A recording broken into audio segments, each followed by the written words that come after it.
سبحان اللہ، اور عافیت کا مطلب ہے دنیا و آخرت کی تمام ناپسندیدہ چیزوں، تمام بلاؤں، تمام آفتوں، تمام مصیبتوں سے حفاظت اور سلامتی۔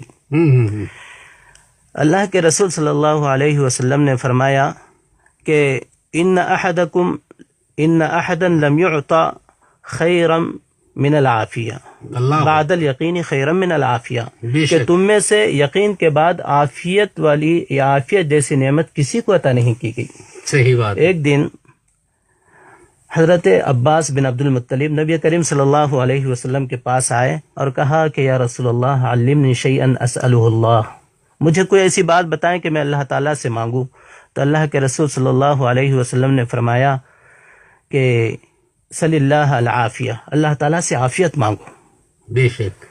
تو حضرت عباس کہتے ہیں کہ میں چلا گیا، اور پھر کچھ دن کے بعد دوبارہ میں آیا اور میں نے کہا کہ یا رسول اللہ علمنی شیئا اسألہ اللہ، مجھے کوئی ایسی بات بتائیں جو میں اللہ تعالیٰ سے مانگوں۔ تو اللہ کے رسول صلی اللہ علیہ وسلم اپنے چچا سے بہت زیادہ محبت کرتے تھے۔ کہا کہ یا عباس یا عم رسول اللہ صلی اللہ العافیہ، اے عباس، اے اللہ کے رسول کے چچا، اللہ سے عافیت مانگو، اللہ اکبر، اللہ سے عافیت مانگو۔ سبحان اللہ۔ اسی طرح حضرت انس کہتے ہیں کہ ایک دن ایک شخص آیا اللہ کے رسول صلی اللہ علیہ وسلم کے دربار میں اور کہا یا رسول اللہ ایو دعا افضل، اے اللہ کے رسول کون سی دعا سب سے اچھی ہے؟ تو آپ صلی اللہ علیہ وسلم نے فرمایا صلی اللہ العافیۃ فی الدنیا والآخرہ، اللہ اکبر، اللہ تعالیٰ سے دنیا اور آخرت کی عافیت مانگو۔ وہ شخص چلا گیا۔ حضرت انس کہتے ہیں وہ دوسرے دن وہی شخص آیا اور کہا یا رسول اللہ ایو الدعاء افضل، اے اللہ کے رسول سب سے بہتر دعا کون سی ہے؟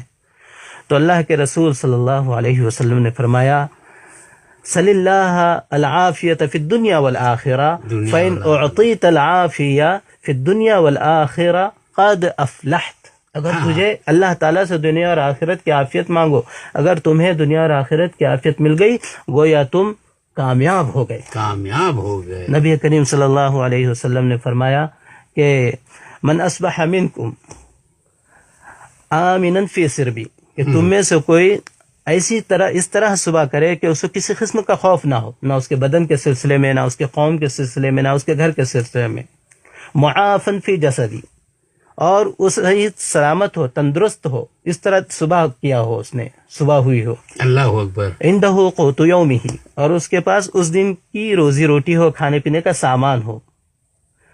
تو آپ صلی اللہ علیہ وسلم نے آگے فرمایا فَإِنَّمَا حِیزَتْ لَهُ الدُّنْيَا، اس کے یعنی حدیث کا ترجمہ یہ ہے کہ گویا کہ اس کے لیے دنیا کی ساری نعمتیں عطا کر دی گئی۔ اللہ اکبر، اللہ اکبر، سبحان اللہ۔ عبداللہ بھائی، عافیت ایسی دعا ہے کہ آپ صلی اللہ علیہ وسلم نماز میں اور نماز سے باہر دونوں وقت میں عافیت کی دعا مانگا کرتے تھے۔ اللہ اکبر۔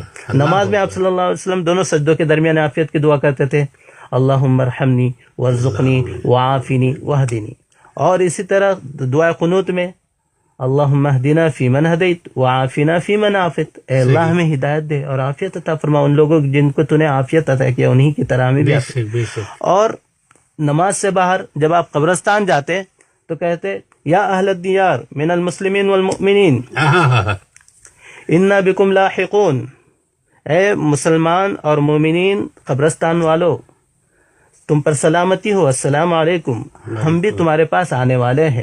اس طرح پھر آپ کہتے تھے اسأل اللہ لنا ولکم العافیہ، اللہ اکبر، کہ میں آپ لوگوں کے لیے اور ہمارے لیے، یعنی عافیت کی دعا زندوں کے لیے بھی اور مرنے والوں کے لیے بھی۔ مرنے والوں